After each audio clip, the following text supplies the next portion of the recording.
Hello, hello, hello, everybody. How you doing? How was your day today? Hope everybody had a good day. I know the day, and I want to get right to it today.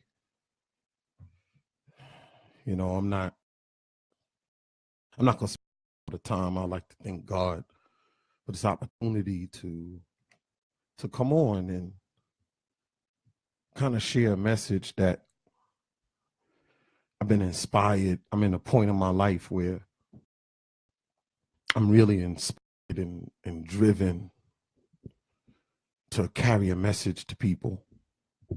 There's a lot of hurt out there. There's a lot of pain. There's a lot of us suffering, and uh, there's a lot of people who are in despair and might not even know it. Um, and so tonight's topic is who am I? Who am I? And that's a powerful question, and that's an inventory question. That's a question that leads inward. I didn't start with my usual introduction, because I'm right to it. And listen, I'm a young African American male. I'm I'm somebody that feels that I have a life experience, that my experience can be beneficial to others, but not just my experience, all of the trials and errors and the hard times that I've been through. But I want to use this portion of my life and this next chapter of my life to really explain how I overcame the trials and tribulations and how I continue to work through them. So the question is, who am I? And before I can know who I am, I have to first know what I am not. So let's go over what I am not. Because when I want to find out something, I have to first look at the opposite.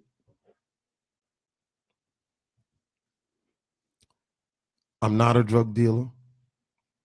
I'm not a juvenile delinquent. I'm not a stick-up kid. I'm not a failure. I'm not strung out on drugs. I'm not somebody that would beat the SHIT out of you. I'm not a deadbeat dad.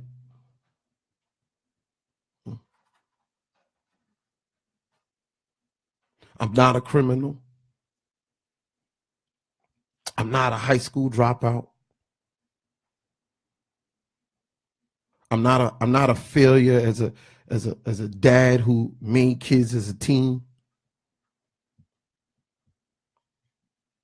I'm not a bad brother. I'm not an ungrateful son.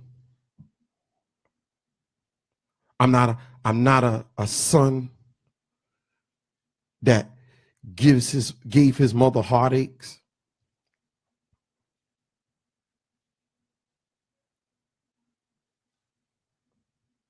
I'm not the person who breaks hopes and dreams. I'm not a person who sells poison to my community. We're talking about who am I, but I'm talking about who I'm not. We're going to get to the question of who am I. I'm not somebody that manipulates people. I'm not a con artist.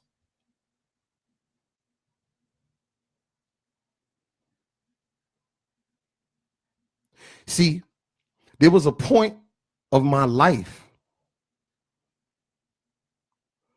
where all of those things that I named,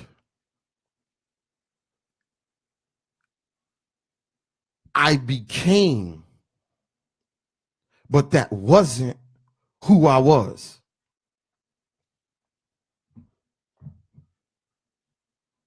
And see, the thing about life is if I'm not careful, I can start to claim my present existence or past experiences and falsely think that that is my identity. How many times have you maybe heard somebody say, I don't like to work out, or I'm a procrastinator, or I don't like to do this, or that's not me. I don't do things like that. See, my current state and my current condition, or I can actually be doing something that I'm not. It's possible that I could become what I'm not and be living in that state of existence for a long time. And if I'm not spiritually fit, if I don't have people around me, I'll take it on as my identity. I want you to follow me. I want you to listen to this.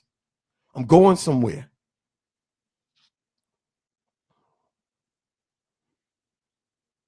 My mind, the ego wants to grab hold to an identity at all times. It's looking for a way to define myself. It's actually been scientifically proven that we can't remember events with 100% accuracy. That every time that if I was to ask you about something that happened yesterday, right? I was to ask you today about something that happened yesterday. Follow me. And then I ask you next week about that same incident. Your story is going to be slightly different. If I ask you a month after that, your story is going to be slightly different. If I ask you a year later, 2 years later, by the time we get to maybe 5 years later that I asked you about what happened yesterday, it's probably going to be 50% off. So listen, so my memories about myself are not 100% accurate. They're based on my interpretation of reality. So you know how, sometimes we think we're being honest, but just because I'm being honest doesn't mean that I'm telling the truth. Honesty and the truth is two different things. Honesty is my perception of the truth, but honesty is not the truth.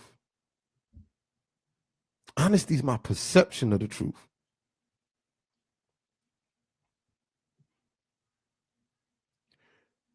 That's why, you remember when we was kids and you would have a fight with somebody in school and the teacher would say, Malik, what happened? And I have one story, and then the teacher asks the other kid, what happened? And the kid will have a different story. Why? Because we both had different experiences, but what? We was in the same fight.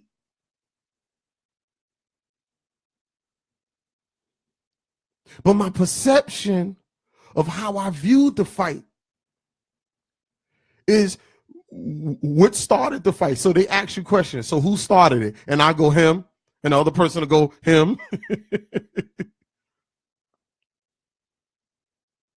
That's a lot about life too. I gave that example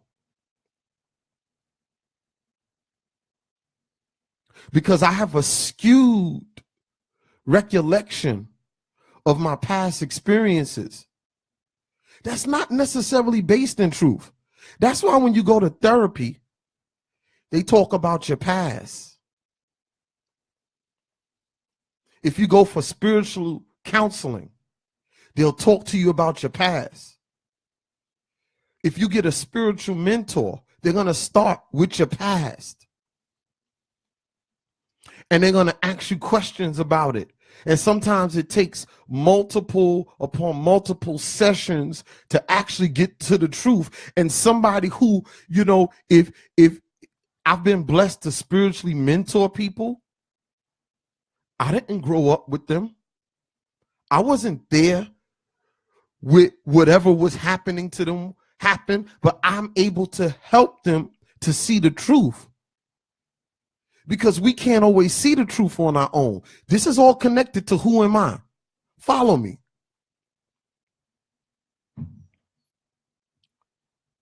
Because a lot of us are walking around, we think we know who we are. But if I knew who I am, why am I going through so much suffering and pain? Why am I so misunderstood by everybody? If I know who I am. Why am I always in instincts and collisions with other people? Why am I always into arguments? Why I always got to feel the need to defend myself against everybody? Somebody says something, I got to say something right back. If I know who I am. People that really know who they are and they're confident with themselves and they're at peace, not too much bothers them.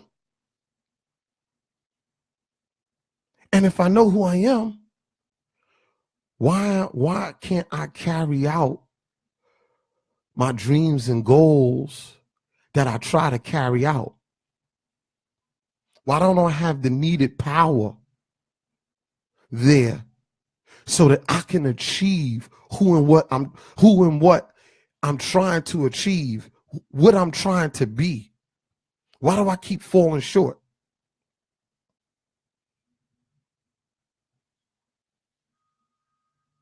See, so the beginning of knowing who I am is really identifying who I'm not.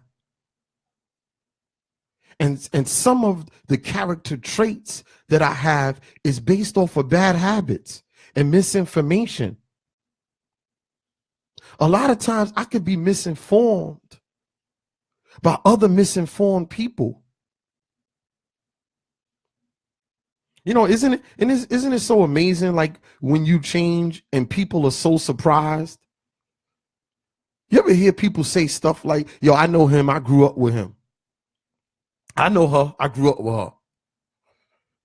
She's a slut. So if you was a slut at one point in your life, would you always gonna be a slut? Oh, I know him. I grew up with him. You can't trust him. Why? Because you was in high school with me for 2 years. You think you know me? Because you was in public school with me? Because you worked on a job with me for a period of time? You're assuming that you know me? Because you spent some time with me and we hung out for a little while?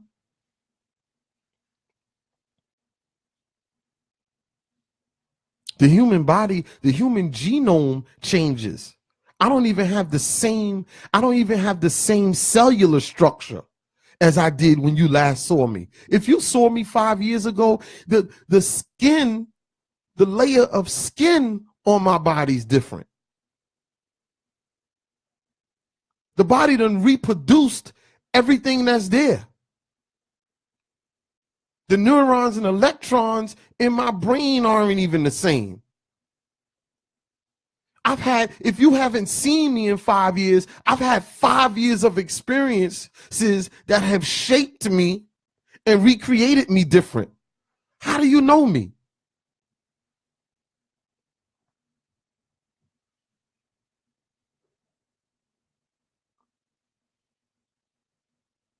I was listening to Jim Quick the other day, and he was talking about,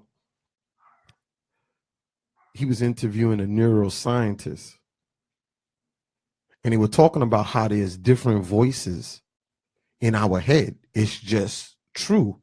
The brain has different parts of the brain, and the different parts of the brain, they actually communicate with the human being that it lives in. The loudest voice in my head actually isn't my real voice. I want you to listen. The loudest voice in my head is actually the part of the brain that's connected to all of my memories. It has more access to more information. That's why it speaks the loudest, because that's the part of the brain that's connected to my memories. But there's other voices in the brain. And though I'm talking pure science right now.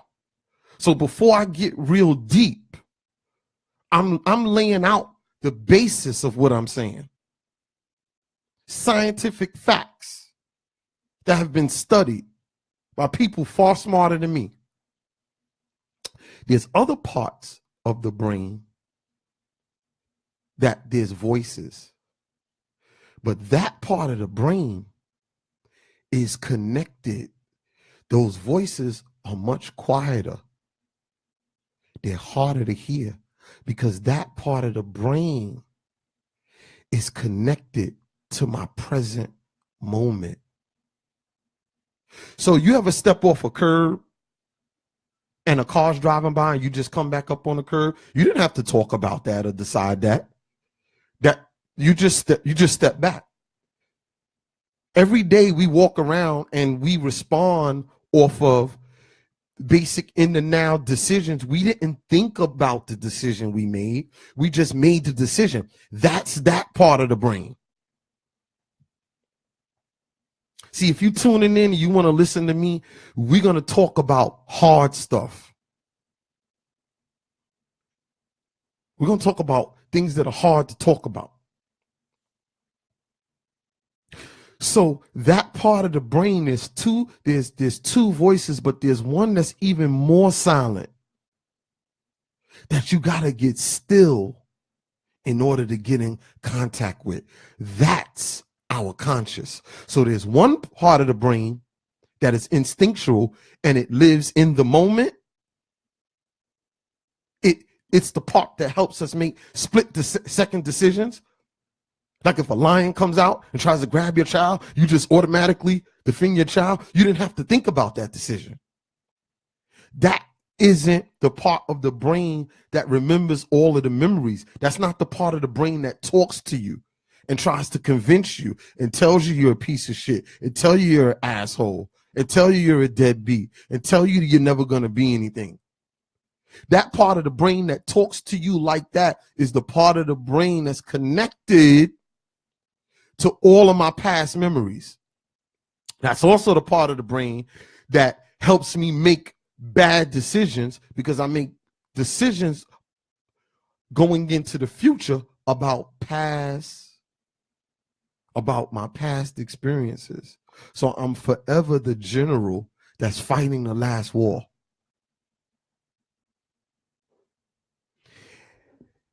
And in the military, you never want to be the general that fights the last war. Because Bill Clinton talked about it. You don't want to be the general that fights the last war, because every new experience, every new challenge comes with its own set of obstacles. This is why I'm talking about we got to listen to the voice that's inner, that's a little more quiet. So how do I get to that? And how do I find out who am I? And so, Malik, you on Facebook Live getting deep. Who are you? Who are you? And I got an answer for you. I'm about to answer the question. I'm about to answer right now. Malik, who are you?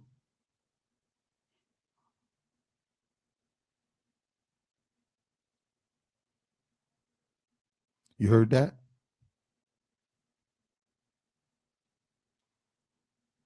That's who I am.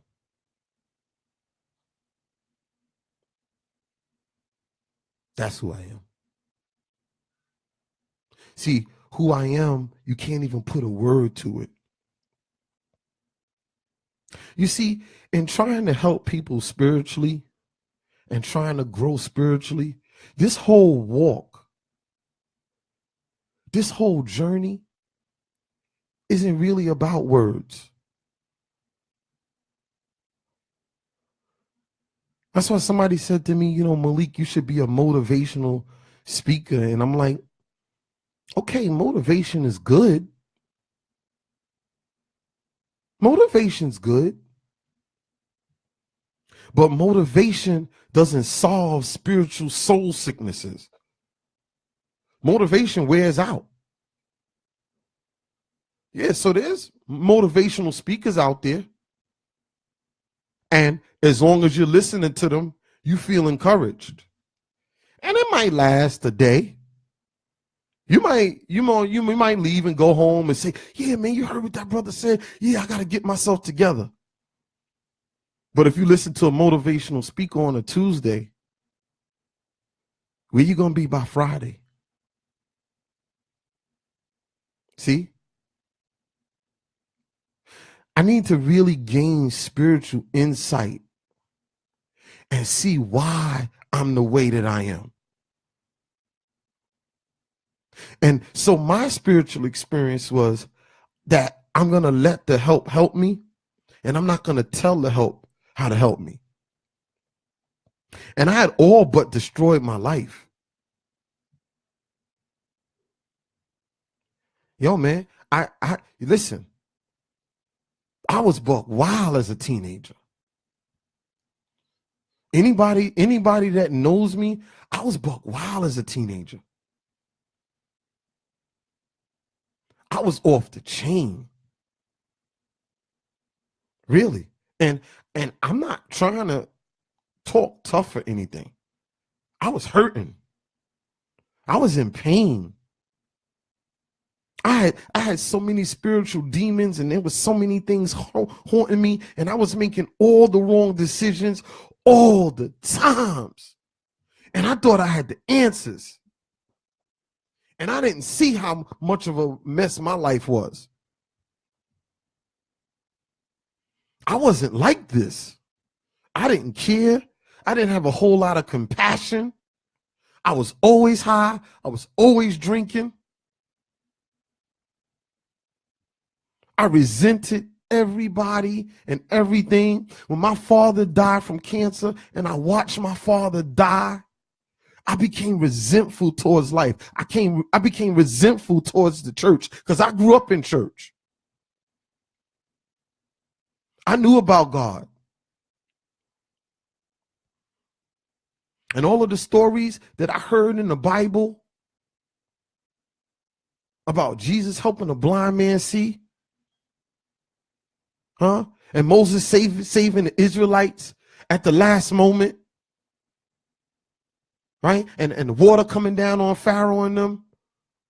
So when my father was sick from cancer, dying from throat cancer, man that went from being 200 pounds to he's maybe 97 pounds, 90 pounds. I was praying for my Superman to live, because when you teach children something, children take it literally. I was a believer. I believed. But I prayed my prayer for my dad to make it. But cancer took him out. So here's a young child, child of a pastor, growing up in a Christian household, growing up with a lot of religious and spiritual abundance of people who were in my life, spiritual giants. When my father died, I became resentful and I stopped believing in God. My first resentment was with God. I started to become something I wasn't. People, one of my workers was in my office and he said, yo, man, yo, Malik, man, yo, I didn't know who you was. And I was listening to him and I said, huh? He said, I didn't know who you was, man. I'm paying him his paycheck. He said, yo, man, I bumped into so-and-so and he told me about you. He told me who you were. Wow. I ain't know you used to roll like that. Man, I've been around you all this time. I didn't know this about you. And I know who I am. So I didn't have to defend or say anything. And I just listened to him. I said, okay, man, okay, brother. And I just kept with the business and talking to him. Right. But that don't make me feel good. That doesn't what? Because I played a part in destroying my people in the late 80s and early 90s. Why? Because I was violent? What? I was hurting. I was destroying my life. I'm not proud of that. I'm not ashamed of my past. But I became something that I wasn't.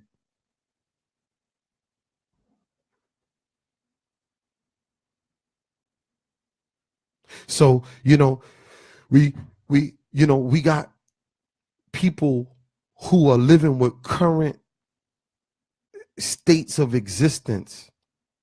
There's some of us sisters who our sons were murdered. That don't mean I'm a bad mom. There's some people who've been raped and molested. They're coming out now by the droves. They're freeing themselves. You wasn't promiscuous because that man decided he was going to take advantage of you. That's not my identity. I was talking to this brother and he failed at 3 marriages and he said, I'm not good at marriage. And I said, brother, don't claim that. Don't claim that.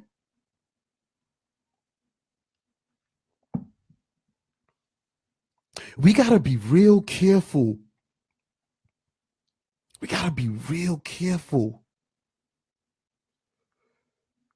that I don't take who and what I've become as who I am at my core, at my inner essence. So listen, so I'm a father, right? I have 4 children, right?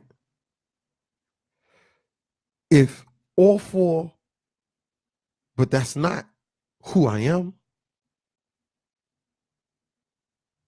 What if all 4 of my children were to die? Then who am I?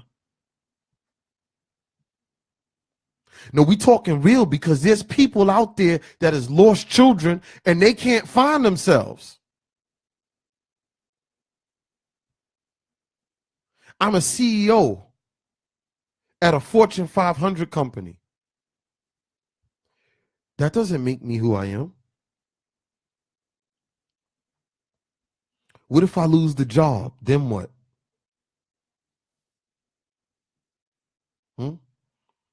If you're a husband, if you're a wife, if you work as a maintenance man, right? If you're a football coach, you're a baseball coach, huh? What if I lose my position in life? What happens to me? If you got $2 million in the bank, you got 50,000 in the bank.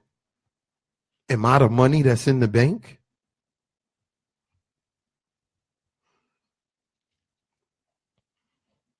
And so who am I?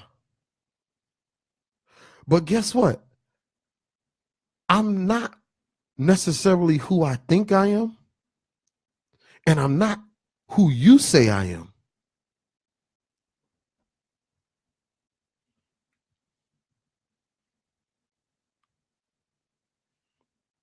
I'm not who you say I am.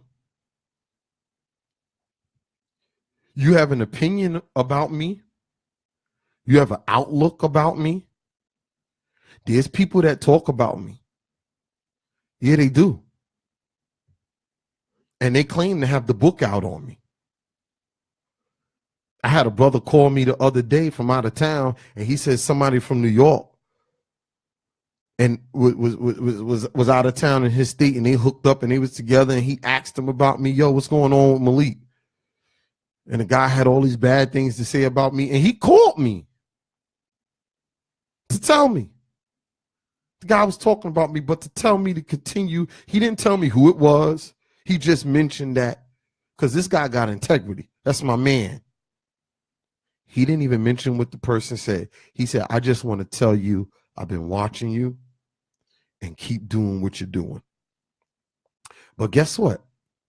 I'm not who that person says I am. So, I'm really learning a lesson. And if everybody's watching politics right now, you know that there's a special counsel investigating President Donald Trump. I'm learning a lesson right now from Robert Mueller. And I know, look, as a black radical, listen, but I can learn lessons from anybody, right?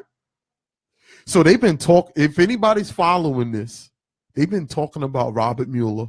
Trump's been tweeting about him. The Republicans are tweeting about him.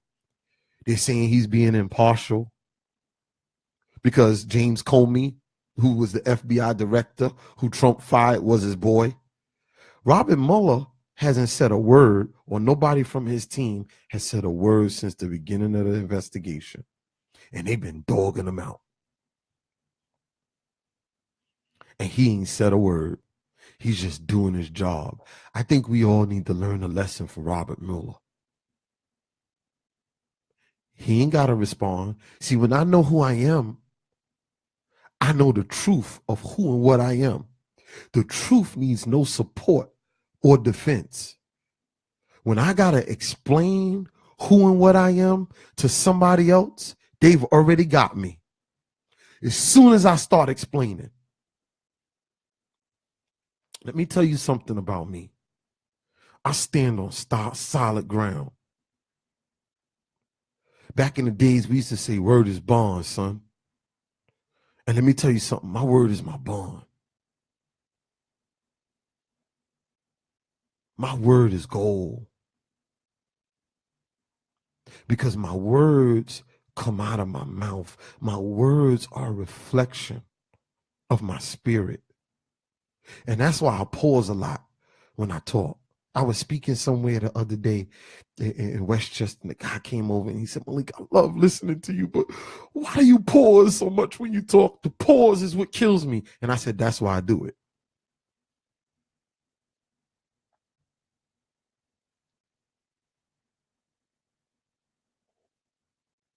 I pause a lot because I want God to be speaking. I don't want to give you me. I'm alive by the grace of God, and I'm clear on that. God is everything. God is this moment right now, this present moment, this conversation, all of my experiences, good and bad, is God. See, some of y'all got this good God where, if it's good, then it's God. But if God is everything, then you know what? God is my bad experiences too. God is my mistakes. God is everything. God is ego. Huh? I think God got an ego. I do. I think God be showing off sometimes. I think God just does things that he does things in a way that we know only he could have did it.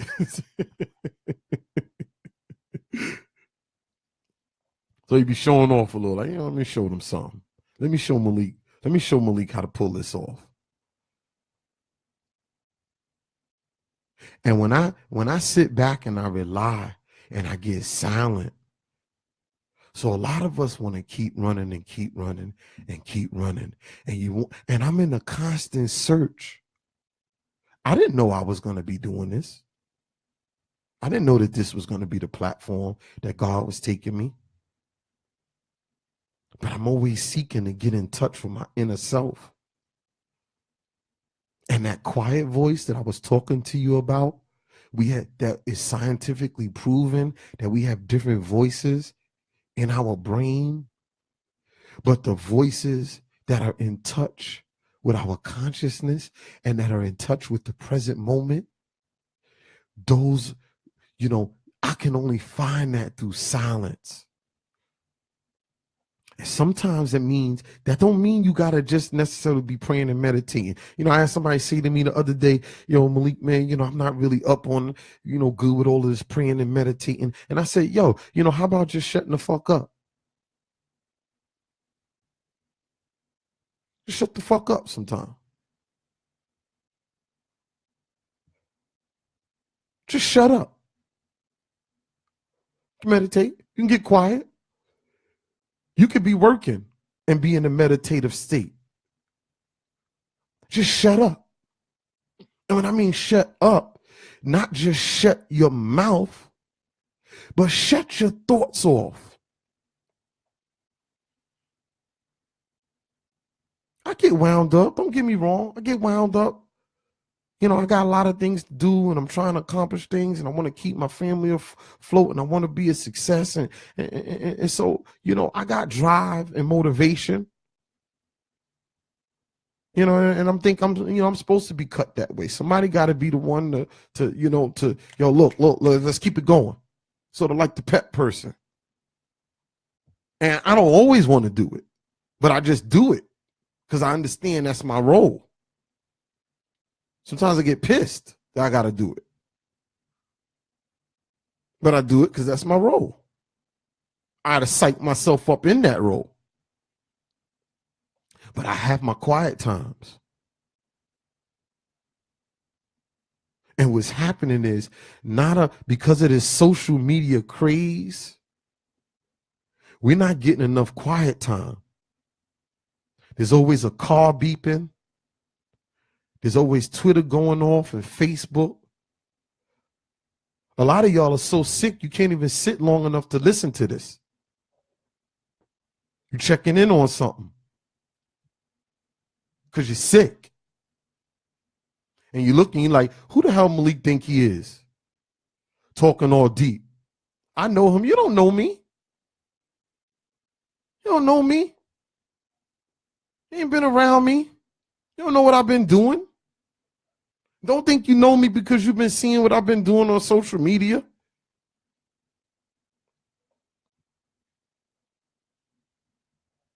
You know me. Nobody knows nobody. And that's the problem. Everybody think they know everybody.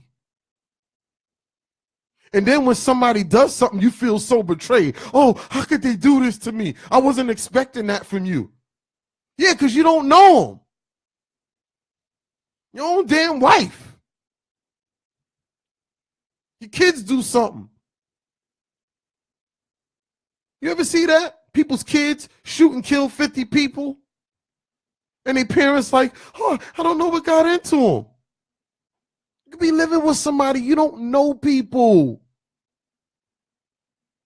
You know who you need to be knowing? You need to be knowing you. You need to mind your business so you can know what makes you work. That's the problem. Everybody running around trying to figure out everybody else. Talking about people for hours and hours and hours. And your life a mess. You want to fight something? Why don't you fight that? Why don't you fight how sick you are? Fight yourself. That's the fight. The fight is you.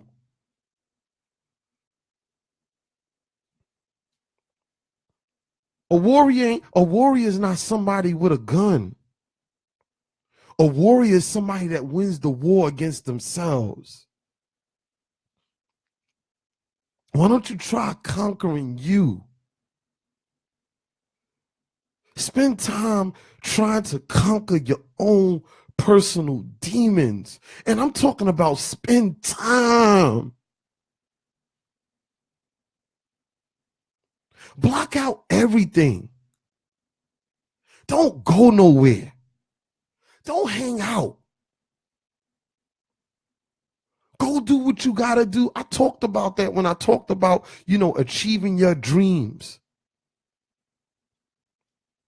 Simplify your life.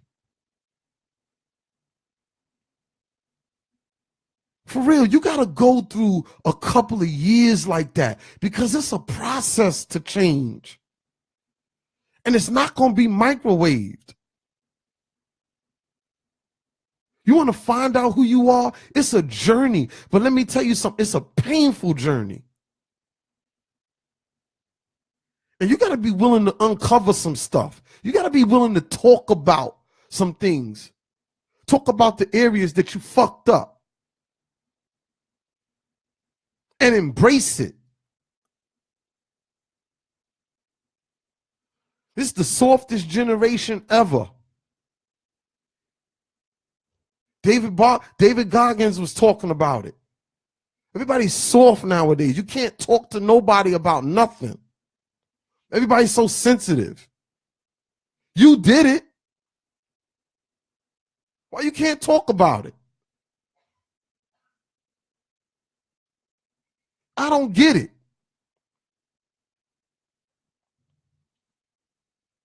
And that's my message to the world. Nobody wants to talk about how they fall short, how they messed up. But you want to talk about how everybody else is messing up. Talk about how you messed up and embrace the pain.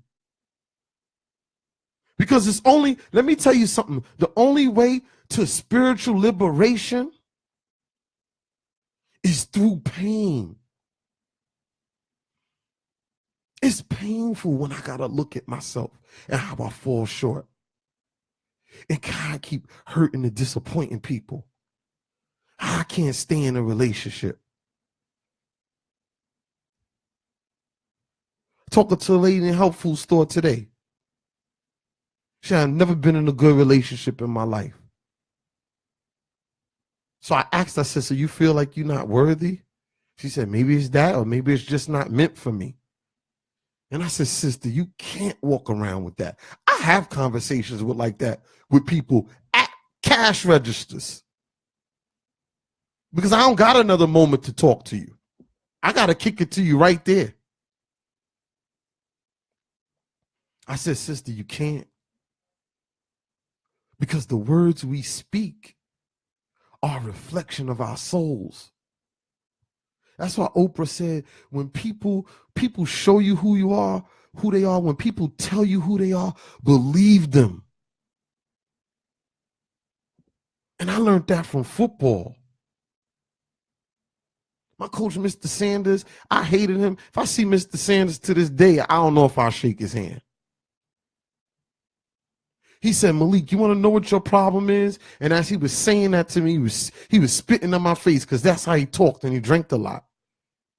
He said, you could be an excellent linebacker, but you don't want to believe what you see. You're trying to figure out what they're going to do.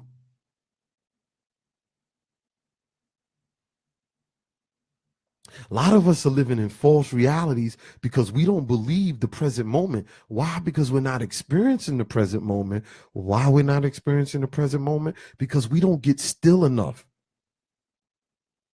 You can't tell me you're spiritual if you don't take time for spiritual growth. And you want to know what the steps of spiritual growth are?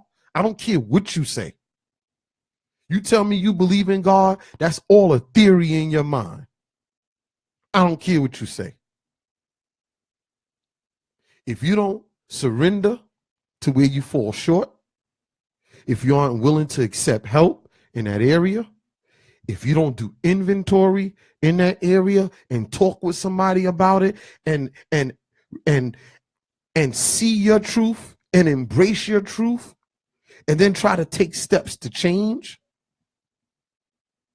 and help other people to change, you're not living a spiritual life. You can say what you want to say, but you're not. I'm telling you, you're not. Malik told you you're not tonight.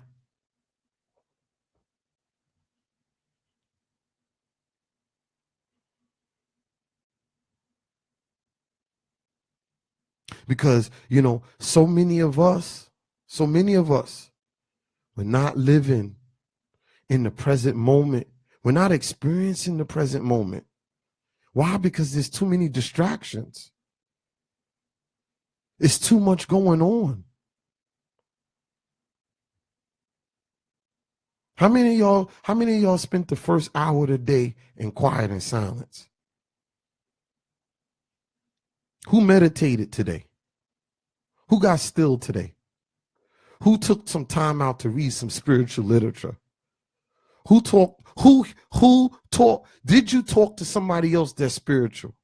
Do you have anybody in your life that's a spiritual mentor that you want to be like? Did you talk to them today? What did you do to grow closer to God? What did you do to find out who and what you are? When's the last time you pointed out who you weren't? Do you know who you're not? These are all questions.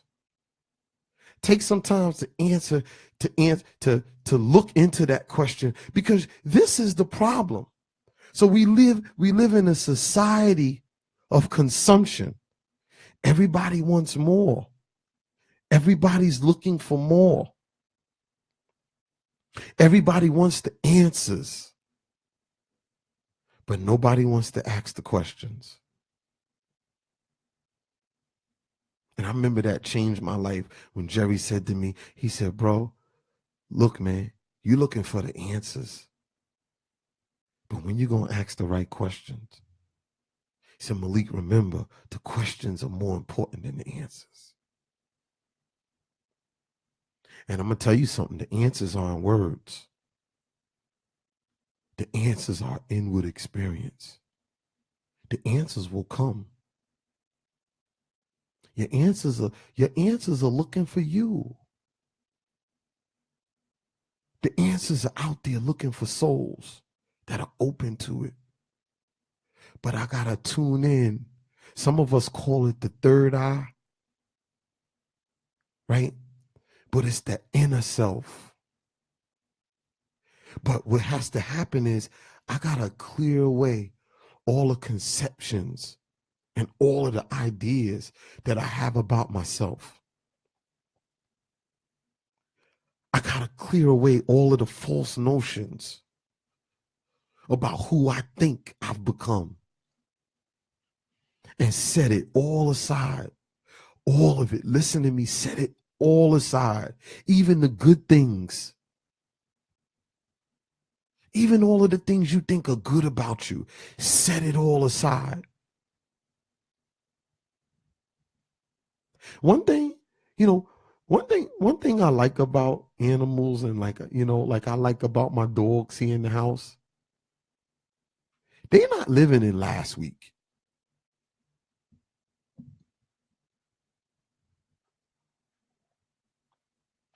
They don't hold grudges.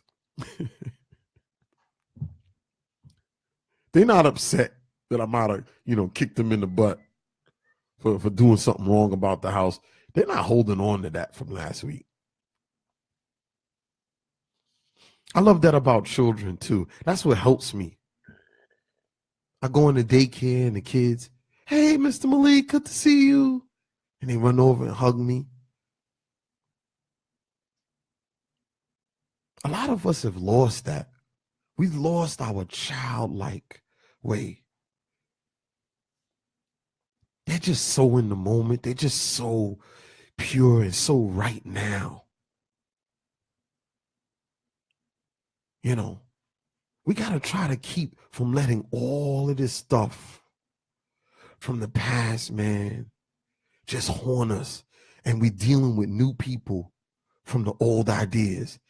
And most important, forget the new people. I'm dealing with myself from old ideas and concepts that I have about me. And I place limitations on Malik. And I tell myself what I can accomplish and what I can accomplish based on what I've done before. And my past isn't an accurate assessment of who and what Malik is capable of being or doing.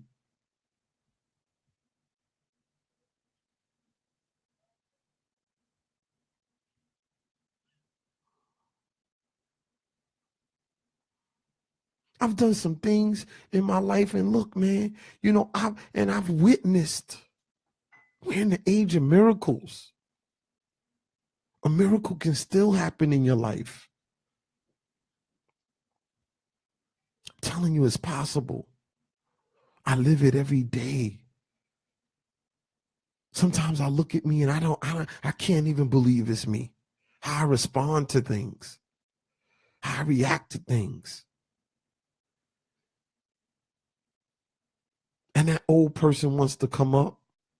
That old person wants to protect me. That old person wants to, you know.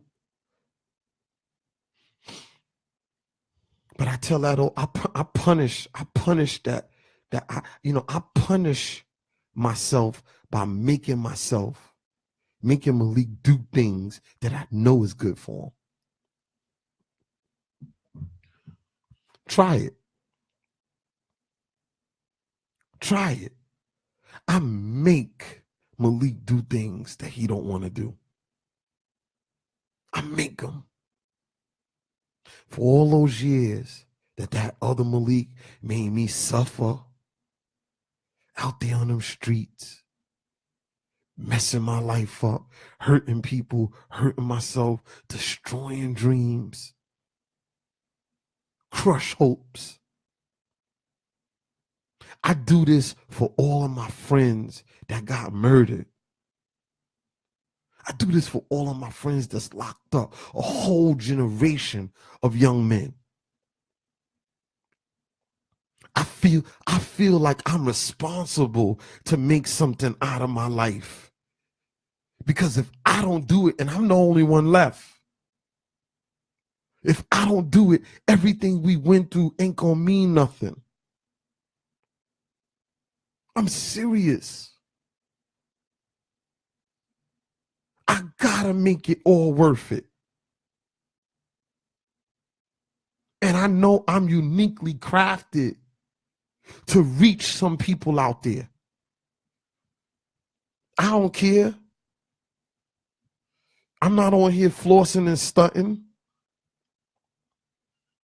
Conversations with Malik in this show and all of the things we're going to be doing with this show is going to be about transformational experiences. And we're going to do a show about mistake. I have somebody coming on in the new year, and we talked about the show we're going to do because I spend time planning and talking. And the show is going to be, the topic of the show is the mistakes that I made and how I corrected them. So we're going to get down and dirty. We're going to talk about some stuff. See, all of y'all want to watch, you know, Lil Uzi and all these guys with you know, with bling, and you want to do all the bling stuff, fine. Do your thing. But we're gonna talk about talk about the meat and potatoes on this show. This show ain't going nowhere. We're never going anywhere. We're only gonna grow. Watch us a year from now and watch us a year after that. And I ain't looking for no funding. I'm funding it. We gonna do it. I'm gonna leave you with this.